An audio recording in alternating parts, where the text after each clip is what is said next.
अस्सलाम वालेकुम जी, मैं हूं मोहम्मद अब्बास मुसाफिर। सुबह बखैर वज़ीराबाद से। मैंने पहले आपको मौलाना ज़फ़र अली ख़ान साहब की बनाई हुई मस्जिद दिखाई है, तारीखी मस्जिद। और अब मैं आपको दिखाने लगा हूं उनका मकबरा। और मैं इंतज़ामिया का बेहद मशकूर ममनून हूँ, जिन्होंने मेरी खातर इस मकबरे को वक्त से पहले खोला, ताकि मैं लोगों के आने से पहले इसकी अच्छी तरह फोटो बना सकूँ। तो आए जी, आपको मकबरा दिखाते हैं जी। आए जी, अंदर चलते हैं। ये आप देख रहे हैं गमले, और ये मस्जिद की जो बैक साइड है, ये मोहराब है, पुराना डिज़ाइन है उसका। ये उनके लिखे हुए अशार हैं।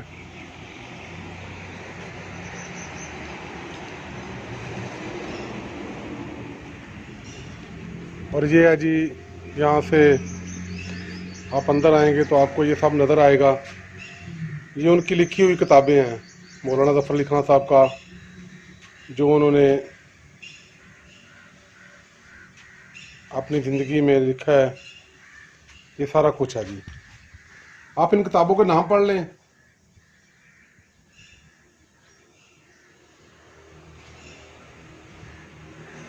कुछ किताबें उनके ट्रस्ट की हैं।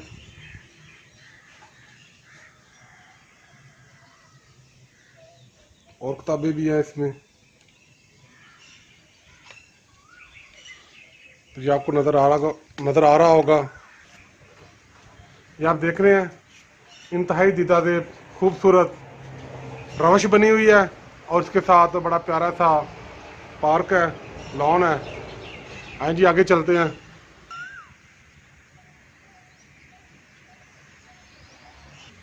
ये सामने आप देख रहे हैं मकबरा। गुजरांवाला के तारीखी मकामात में ये शेर फहरिस्त है। ये उनके लिखे हुए अशार। आप वज़ीराबाद आते हैं और उनका मकबरा नहीं देखते, आप समझिए आपने कुछ नहीं देखा। आप गुजरांवाला की सैर पे आते हैं तो इनके मकबरे पे हाज़िरी नहीं देते, तो मेरा ख्याल है गुजरांवाला की सैर भी आपकी अधूरी है। ये सामने मकबरे की खूबसूरत इमारत है, मैं आपको तराफ से दिखाने की कोशिश करता हूँ।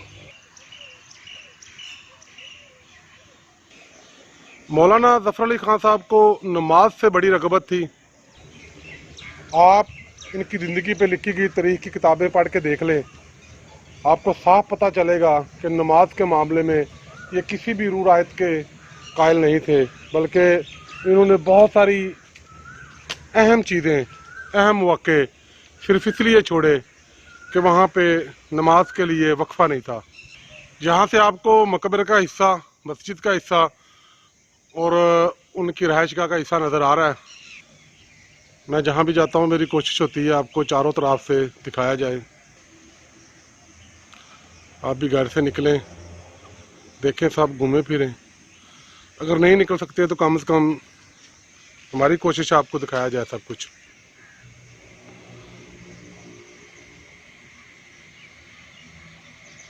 इसकी चमनबंदी की गई है जो बहुत ही खूबसूरत है, बहुत ही प्यारी लग रही है। ये सामने उनकी रहायशगाह है। तो आए जी, अंदर चलते हैं।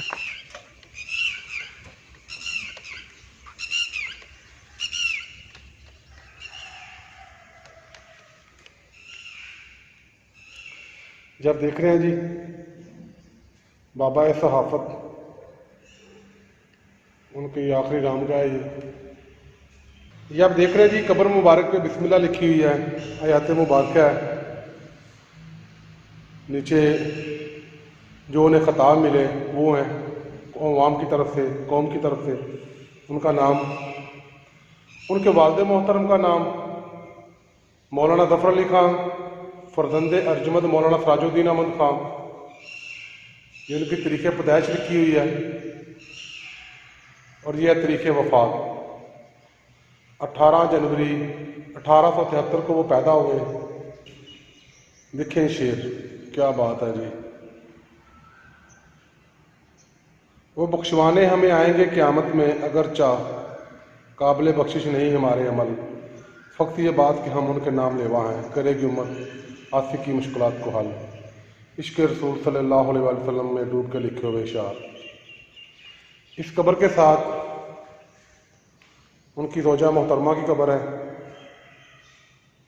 जो आप देख रहे हैं जी। यहाँ भी उनका शेर लिखा हुआ है और बिल्कुल आखिर पे उनके बेटे की कब्र है, ये आप देख रहे हैं जी।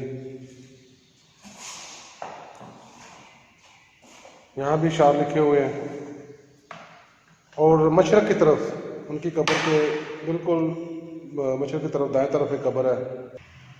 ये इनके भाई की कब्र है जी, गुलाम हैदर खान, ये आप देख रहे हैं।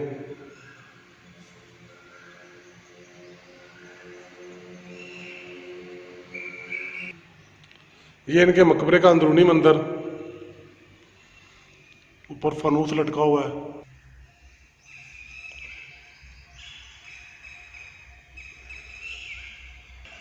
जी मैं इनकी कब्र पे, बल्कि कब्रों पे फातिहा पढ़ने लगा हूँ, आप भी पढ़ दीजिए, दुआए मग़फ़िरत कर दीजिए इनके लिए और जो आपके फात पा चुके हैं उनके लिए। ये लीजिए, मैंने तो फातिहा पढ़ लिया है। आइए जी, आप बाहर चलते हैं।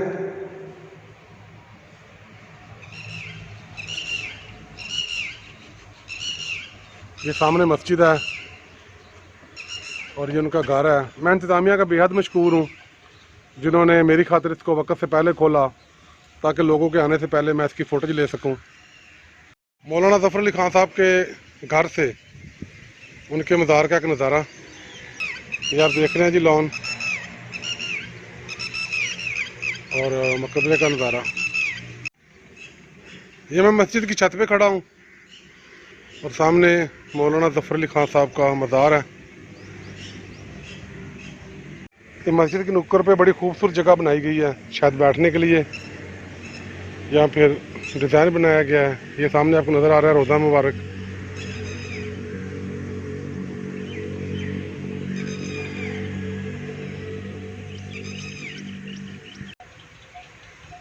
दोस्तों, मैंने आपको बाबा सहाफ़त और बरसगिर पाको हिंद समेत उम्मत मुसलमान के लीडर जनाब मौलाना ज़फ़र अली ख़ान साहब का मज़ार दिखाया। ठीक है जी, आपको ये कैसा लगा कमेंट्स में ज़रूर बताएं। इसके अलावा आए मैं अब आपको उनकी रहाइश दिखाता हूँ, इसके साथ ही उनका घर है। आए जी, हम चलते हैं।